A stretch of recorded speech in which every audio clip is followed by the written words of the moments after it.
بسم الله الرحمن الرحیم. السلام علیکم و رحمت الله و برکاته. یک بار دیگر خواهران عزیز، برای همگی که اینجا آمدید، پروردگار برکت و رحمتش را نازل کند.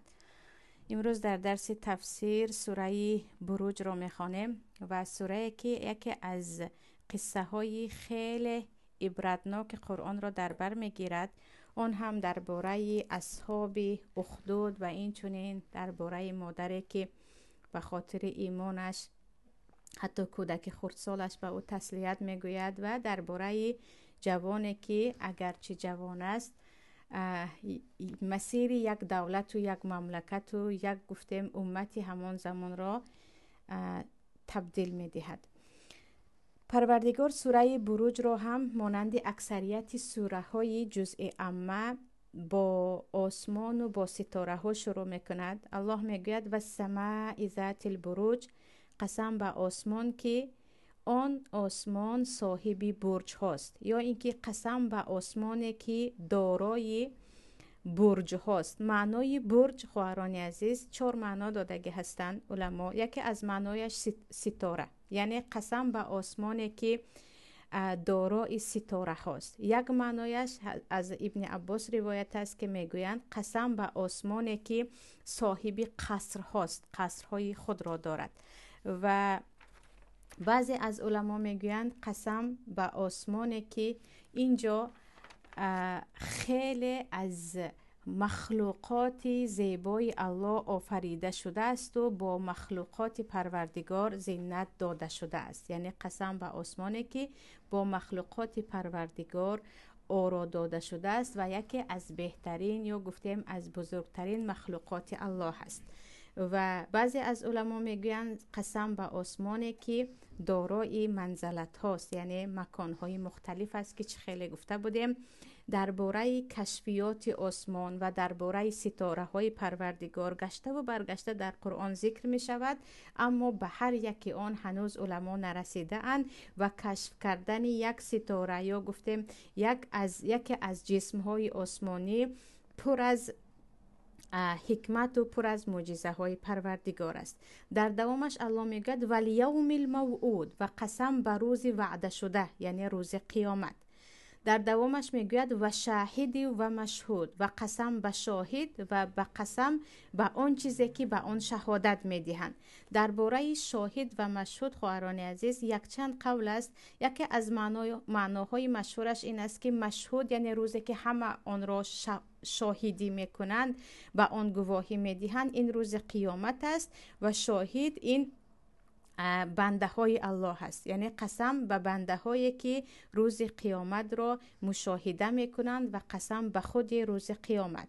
بعضی از علما میگویند اینجا شاهدین و مشهود قسم به روز جمعه و قسم به روز عرفه می باشد، علل خصوص روز جمعه که روز عادی نیست. و حدیث در ترمذی هست که پیامبر صلی الله علیه و سلم میگویند شما در روز جمعه زیاد به من صلوات فرستید، چون آن روز را فرشته ها به آن روز فرشته ها شاهدی میدهند. یعنی آن روز روزی هست که فرشته ها آن روز را میبینند و کدام از بنده های الله به کدام کار مشغول است، به کدام کار ثواب آن را مشاهده میکنند. بعضی از علما میگویند اینجا وقتی الله میگوید قسم به هر یک شاهد و قسم به هر یک چیزی که به آن شهادت داده می شود، خیلی از چیزها هست که پروردگار در قرآن به ما خبر می دهد که آن شهادت خواهد داد. مثلا یکی از آنها اعضای بدنی ما می باشد که آن روز هر یک اعضای بدن انسان شهادت می دهد که صاحبش به چی مشغول بود. و یکی از شهادت دهنده ها این یومئذ تحدث اخبارها خود زمین است که آن روز زمین به آنهایی که یعنی به هر انسانی که در بالای او به کدام گناه یا ثواب مشغول بودن به آن شهادت خواهد داد. و در حدیث آمده است که مال انسان روز قیامت شهادت می دهد که پروردگارا یعنی این انسان مرا در کجا استفاده کرد. بعد از اینکه پروردگار قسم میخورد با روز قیامت و قسم میخورد به آنهایی که شهادت میدهند و آنهایی که بالای آنها شهادت داده میشود، الله میگه قتل اصحاب الاخدود النار ذات الوقود اذ هم علیها قعود و هم علی ما یفعلون بالمؤمنین شهود. قتل عبدالله ابن عباس میگن به معنای لعنه هست، یعنی لعنت شده ان اصحاب اخدود، یعنی آنهایی که چقری کلان کفته بودند. النار ذات الوقود و به آن آتش خیلی بزرگ رو افکنده بودند. اذ هم علیها قعود و به اطراف آن آتش نشسته بودند. و هم علی ما یفعلون بالمؤمنین شهود و آنها هر آن کاری که با آن مؤمنانی که داخل همان آتش می افکندند شاهد بودند. اینجا خواهران در همین از آیت 3 تا آیت 7 پروردگار به ما درباره اصحاب اخدود یا قصه اصحاب اخدود حکایت میکند که در این قصه عبرت است برای هر کسی که در راه الله صبر میکند و در این قصه عبرت هست برای هر یک نفری که میگوید وای عاقبت آنهایی که اینقدر بلاها بالای سر مسلمان ها میآرند چی میشده باشد. درباره اصحاب الاخدود در ما حدیث در صحیح مسلم است که از همه، یعنی کاملا حدیث در همین کتاب صحیح مسلم ذکر شده است که پیامبر صلی الله علیه و سلم میگویند پیش از شما پادشاه بود که آن پادشاه از دوام قصه میفهمید که خودش را مثل فرعون پروردگار میگفت و چه خیلی میدانید وقتی که رومی ها آمدند و در روی زمین حکمرانی کردن، امپراتور خود را خدا میگفت. یعنی در تاریخ قدیم هم وقتی میخواند امپراتورها خود را چی میگفتن؟ خدا میگفتن. و همین قصه که پیامبر صلی الله علیه و سلم الان میگویند، بعضی از علما میگویند همگی 40 سال پیش از آمدن پیامبر در نجران شده گذشته است. و نجران خواهران عزیز مکانی هست که در عربستان سعودی واقع هست و با یمن هم پیوندی دارد. یعنی در مکانی که آنجا سرحد بین عربستان سعودی و یمن هست، نجران در آنجا جایگیر است. و همین قصه، یعنی قصه که الان خوانده استادیم، در آنجا بود و بعضی علما میگن همگی برای رخ دادن این حادثه 40 سال گذشته بود که پیامبر مبعوث شدن یا فرستاده شدن. پیامبر میگن پیش از شما شاه بود یا پادشاه بود که ساحر داشت، یعنی جادوگر داشت که و چه خیلی میدانید اکثریت پادشاه های کافر، ملک های کافر ظالم با جادوگرها کار داشتند و الان هم کار دارند و جادوگر داشت. وقتی که سن سال این پادشاه خیلی بالا شد، او گفت من خیلی یک سن سالم بالا شده است و من میخواهم که یک غلامی را تو جادوگری یاد بدهی، به یک غلام جادوگری یاد بدی. و خودی ساحر هم سن سال بالا داشت. پس یک جوان را غلام گفتگی هستند در قصه. غلام یعنی جوانی که بین نورسی و جوانی هست، گویم 17 ساله 18 ساله، شاید کمی خورد یا کلانتر باشد. یک جوانی را شاید از آن میده باشد. یک غلام را یعنی پسر بچه را میفرستم که تو به آن جادوگری را یاد میدهی. و همین پسر بچه را میفرستند به نزد جادوگر، همون جادوگری که خیلی با جادوگری مشهور بود. ولیکن اون پسر بچه وقتی که به طرف جادوگر برای آموختن علم سحر می رفت، یک راهب رو می بیند. راهب یعنی یکی از علمای نصرانی که او موحد است. یعنی از نصرانی ها تا زمان پیامبر بعضی از موحد های هم بودند، یعنی آنهایی که در حقیقت عیسی را پیامبر می دانستند و پروردگار ما الله یگانه را الله یگانه می دانستند. همین گونه یکی از موحدین نصرانی را می بیند و وقتی که در راه به سوی همون جادوگر، این همون پسر بچه دعای همون نصرانی یا همان عالم نصرانی رو گوش میکند، خیلی برای او پسند میآید. میگوید این چقدر دعا هست، چه عبادتی هست، این چگونه خدا باشد. سپس میرود و در نزد او نشسته از او درس میگیرد. و در نگاه کنید که هدایت از کجا میآید. یعنی جوانی که میخواست جادوگر شود، یک بار در راه هدایت مییابد. و همین گونه پیش از به نزد جادوگر رفتن که خانوادهش او را به نزد جادوگر میفرستادن، می نشست در نزد آن عالم نصرانی و از او درس می گرفت و به نزد جادوگر دیر می کرد. و هر وقتی که دیر می آمد، جادوگر او را می زد. باره به همین استازش می گوید من از نزد تو وقتی دیرتر به نزد آن جادوگر می روم، مرا می زند، من چی کار کنم؟ در این وقت استازش میگوید وقتی که به نزد جادوگر دیر رفتی، بگو مرا پدر و مادرم به نزد تو دیرتر فرستادن. و وقتی که از نزد من، یعنی در راه باز از من آموختی و به نزد مادر و پدرت دیر رفتی، بگو مرا جادوگر زیادتر امروز تعلیم داد. همین گونه این کودک یا گفتیم این پسر بچه جوان گویم علم آموزد و وقتی که همین گونه زیاد در نزد استاد خود می نشیند، الکی پروردگار را می شناسد.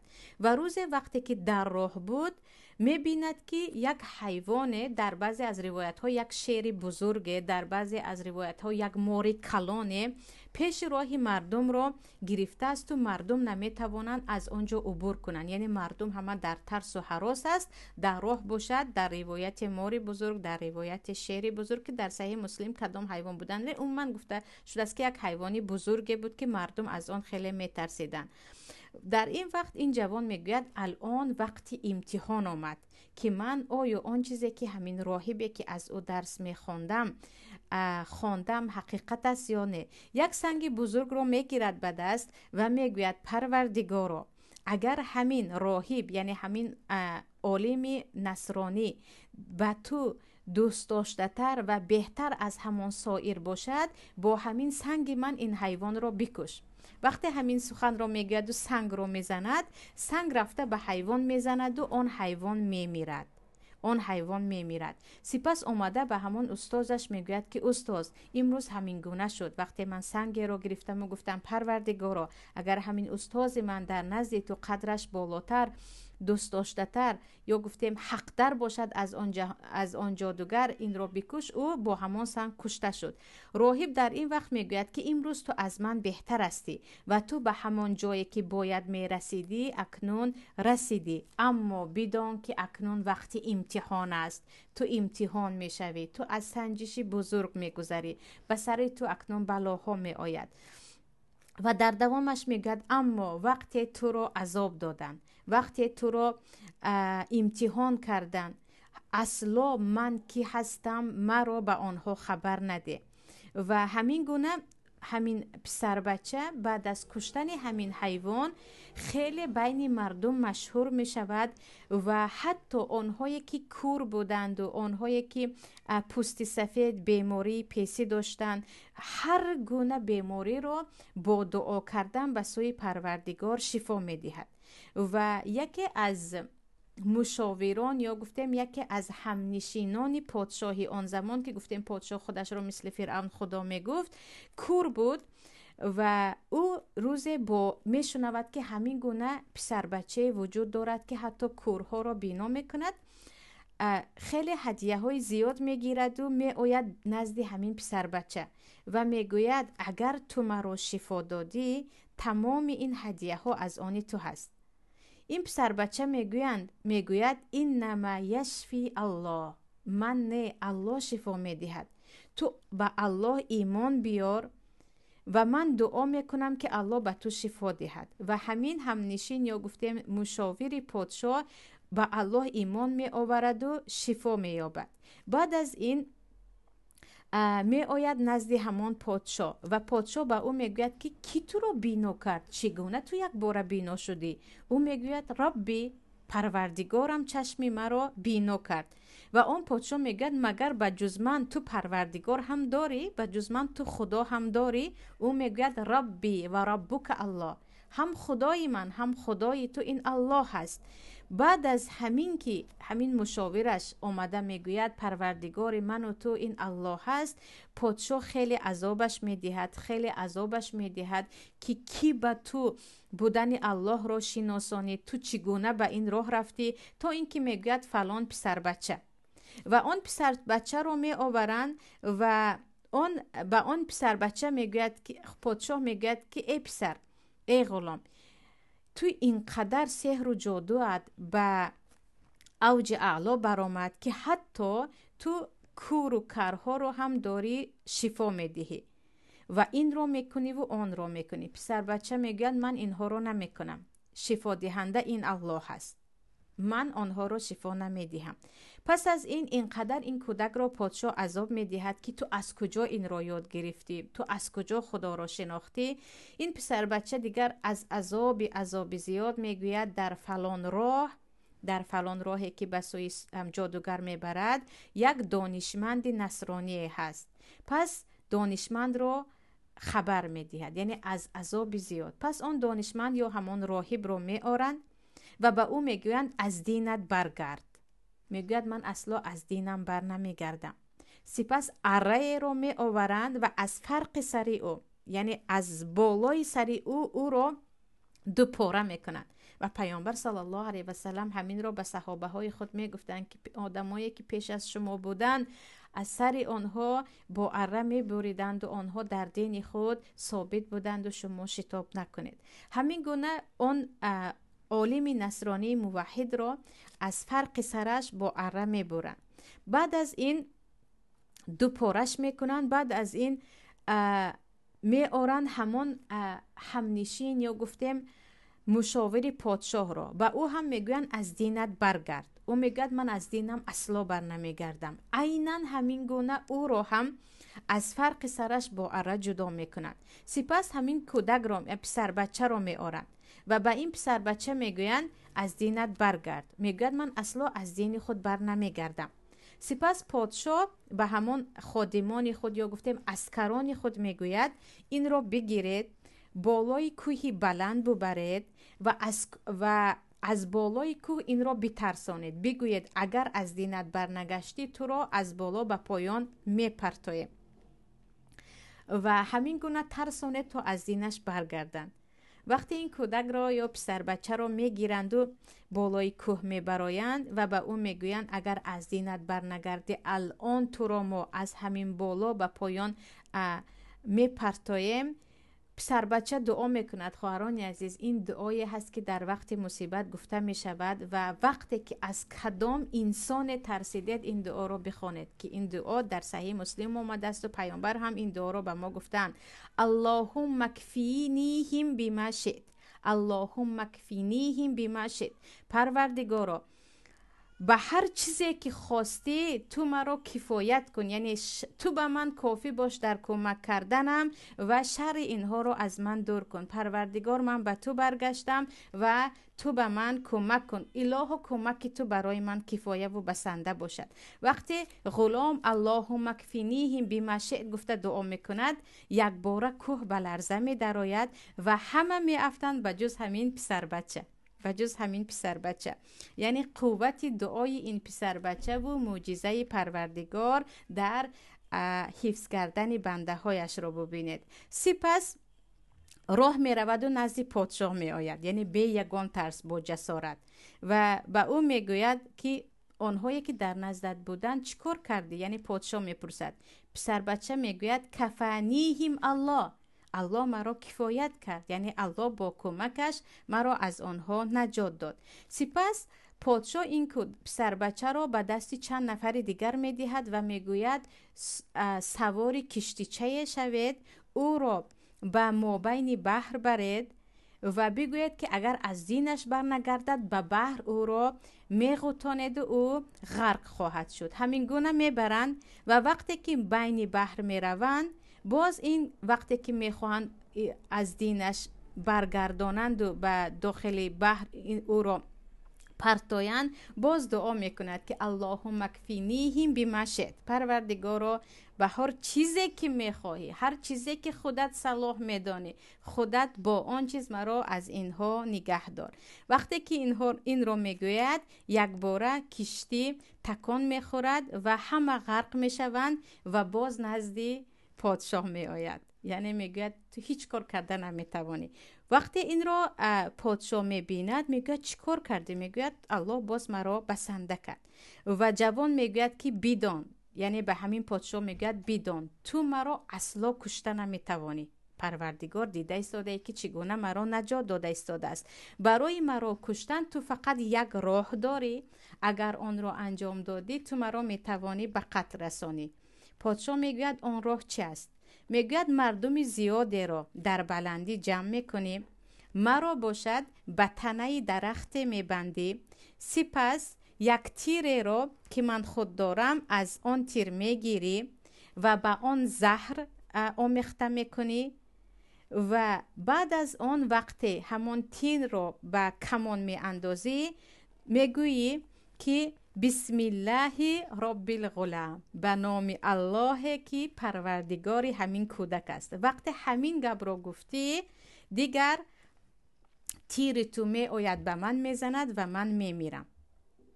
و این پادشاه هم عیناً همین کار را میکند، مردم را جمع میکند، اعلان میکنند در همون نجران، به بلندی میبرایند.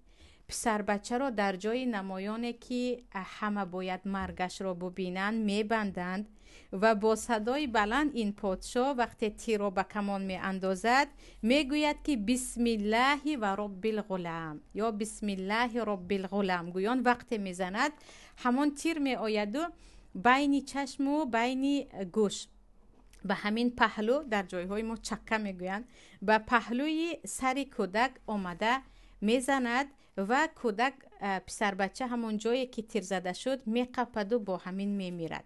وقتی مردم میبینند که پادشاه بسم الله رب الغلام گفت و تیر زد و اون کسی که هیچ علاج کشتن نداشتن مرد، همه آمنا برب الغلام، آمنا برب الغلام گویان صدا میزنند ما ایمان آوردیم به پروردگاری همین پسر، ما ایمان آوردیم به پروردگاری همین پسر. پادشاه بعد از این به آنها داد میزند که چی کار میکنید شما؟ اگر از همین دینتان، از ایمانتان برنگشتید، همه شما را یک به یک میسوزانم، یک به یک میسوزانم. مردم میگویند هر چی کردی کن، ما دیگر قدرت پروردگار را دیدیم و اصلا از دینمون بر نمیگردیم. در این وقت یک آتش کلانی رو، یعنی در راه چقری به حد کلانی میکابند و در اطراف آن طرفداران همین پادشاه می نشینند. همگی پادشاه هم در آنجا شاهد است. آتش علنگه دارد، آتش خیلی سوزان است. هر یک نفری که مؤمن می شود می آرند و می گویند از دینت برگرد، اگر برنگشت داخل آتش پرتافتن می گیرند. پیامبر صلی الله علیه و سلم می گویند حتی جاءت امرأة و معها صبی لها، حتی زنی آورده می شود که همراهش کودک میدچه داشت و وقتی که او را همراه کودکش میخواستند داخل همون آتش افکنند، مادر خود را به قفا می انداخت از اینکه در دست کودک داشت که همراه کودکم داخل آتش نشوم. در این وقت کودک میگوید یا امه اصبری فانک علی حق، مادر جان صبر کن تو در راه حق هستی، یعنی صبر کن از دینت برنگرد. و با همین همراه کودکش به داخل آن آتش افکنده می شود.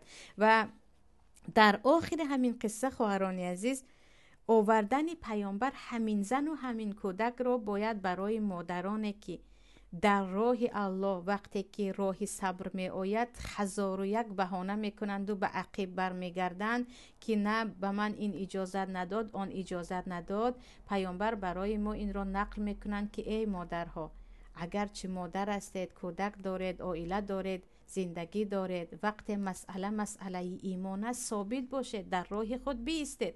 و کودکش میگوید مادر جان صبر کن که تو در راه حق هستی.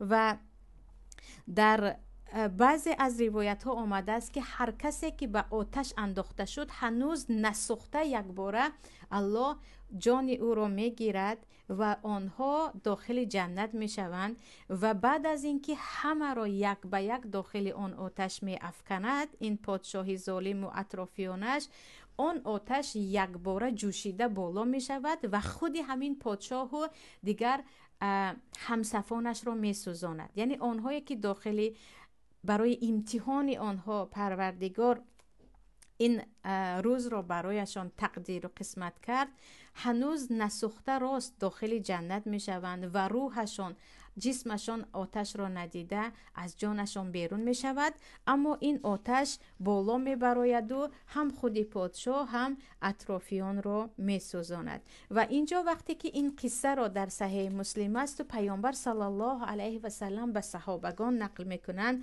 اینجا علمای اهل اسلام بعضی ها هستند که میگویند این قصه برای مؤمنان نیست. مؤمن وقتی که میبیند که به قتل یا به مرگ دارد روبرو میشود، میتواند برای جان خود را نجات دادن حتی کلمه کفر گوید، چگونه ای که عمار ابن یاسر پیامبر را کذاب گفته بودند وقتی که بعد از مرگ مادر و پدرشان ابو جهل میخواست ایشان را هم بکشد. یعنی الا من اکره و قلبه مطمئن بالایمان است، مگر آنهایی که از روی مجبوری اگر کلمه کفر زدن آنها گناهگار نمیشوند. اما علمای هم هستند که میگویند نه، صبر کردید بهتر است، علل خصوص وقتی تو میدانی، وقتی تو در راه الله صبر میکنی و صبر تو سبب هدایت چندین نفرها میشود، اصلا نباید نزد ظالم تو تسلیم شوی. مگر از قصه صحابی که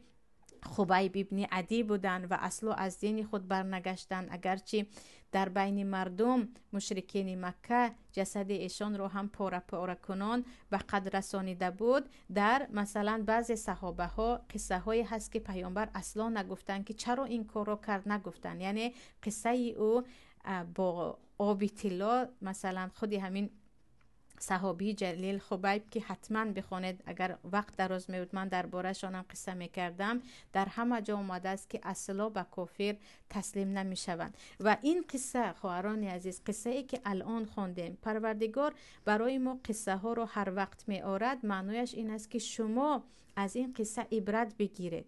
شما از ایمانی قومی که برای پروردگار آتشی که به چشمشان میدیدن چقوری بود، واهمناک بود، حتی پیامبر میگن مادر با کودکی که در دست داشت به آن افکنده شد، اینها از ایمان خود برنگشتن. پس چرا ایمان اینقدر امروز برای یک مؤمن یا گفتیم یک زنی مسلمان ایمانش ارزان است که در کمترین تهدید او برمیگردد از ایمان خود. و الان میدانید طریقه از ایمان برگردانیدنی فرعون های این زمان، طاغوت های این زمان، این نیست که بگویند من خدایم. این رو نمیگویند بگو تو گناهگاری و من راستکارم، تو خائن هستی و من امین هستم، تو خیانتکار هستی. با این نمود انسان را با ایمان با بازی میکنن. نه اینکه میگویند مرا خدا گو، نه این چیزها از بین رفته است، نه با دین الله بازی میکنن. میگویند تو در دینی که بودی، در راه علمی که بودی، اونها رو همه رو کنار میگذاری و همدستی همشریکی ظالمان میشوی. این گونه مردم رو با یک تهدید یا گفتم چیز دیگری از دینش، که بعضی میگن این از دین برگشتن نیست، این بازی کردن با ایمان است. وقتی که انسان میگوید نه، من اگرچه او رو خدا نگویم هم دیگر طرفداری او میکنم، برای اون که تهدید به عائله من شد، تهدید به مال من شد، چیزی دیگر شد. عزیزان، اینجا پیامبر صلی الله علیه و سلم این قصه که الله در سوره بروج میگوید، در صحیح مسلم به ما میگویند که این گونه انسان ها بودن، این گونه انسان ها بودن. بیمونه تهدید شدن و چیز دیگر رو. آیا یعنی سبحان الله، پروردگار اینجا درباره آنهایی که اهل جنت هستند، آنهایی که دنیا را برای آخرت کاملا زیر پا کرده بودند، به ما میگوید که انا این گونه من بنده ها داشتم، انا این گونه بودن اهل ایمان و اهل جنت.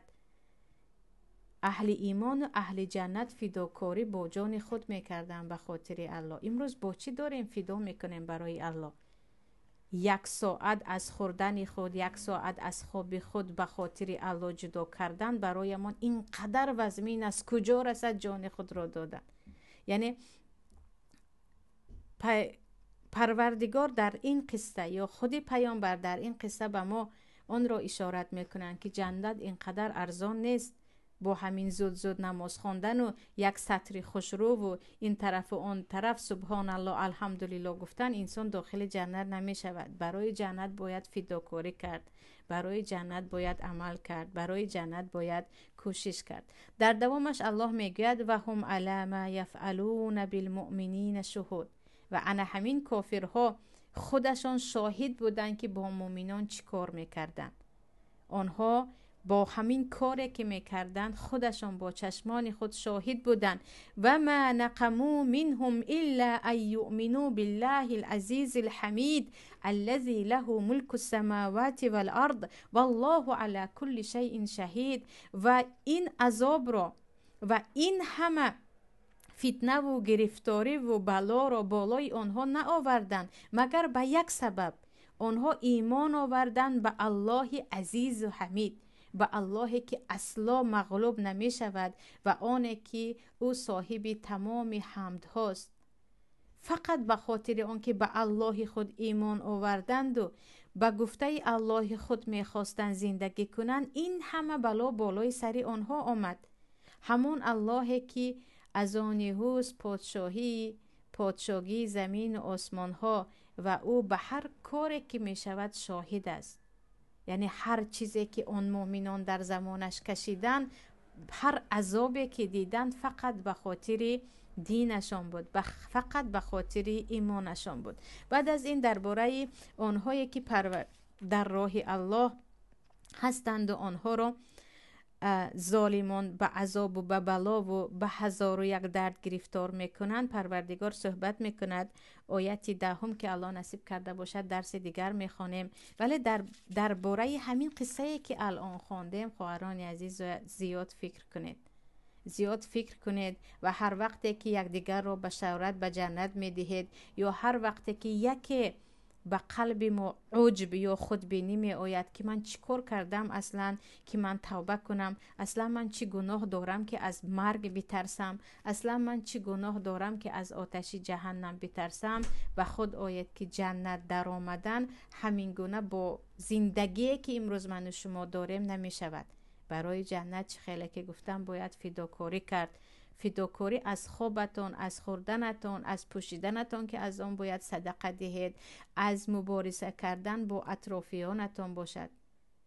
اما برعکس این با کمترین عذابی که سر ما آمد یک باره ما راه خود را دیگر میکنیم، مسیر خود را دیگر میکنیم، فکرهای خود را دیگر میکنیم.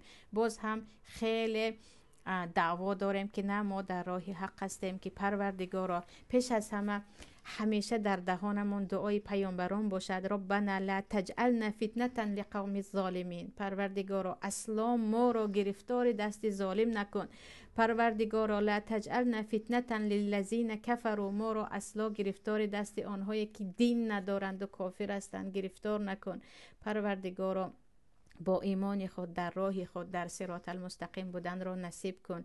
ولی یک بالای ما مصیبت در راه دین آمد، پروردگارا ثابت بودن در ایمان خود از دنیا رفتن را نصیب بکن. که در خصوصا خیلی گفتم در آخر قصه که پیامبر صلی الله علیه و سلم مادری با کودک خود صبر کرده را به ما مثال می آورند، معنایش این است که آنهایی که در راه الله جان دادند و فداکاری کردند فقط مرد نبودند. آنجا زنهایی بودند که به قوت ایمان 1001 مردها که اگرچه کودک خردکه که در دست داشتند و می دانستند که برای مادر از جان خودش هم جان کودکش قیمت‌تر است، باز هم در راه خود در ایمان خود ثابت ایستاده بودند. این بود قصه اصحاب اخدود خواهران عزیز که الحمدلله به پایان رسید. الان نصیبمون کرده باشد سوره بروج رو درس دیگر دوام میدهیم.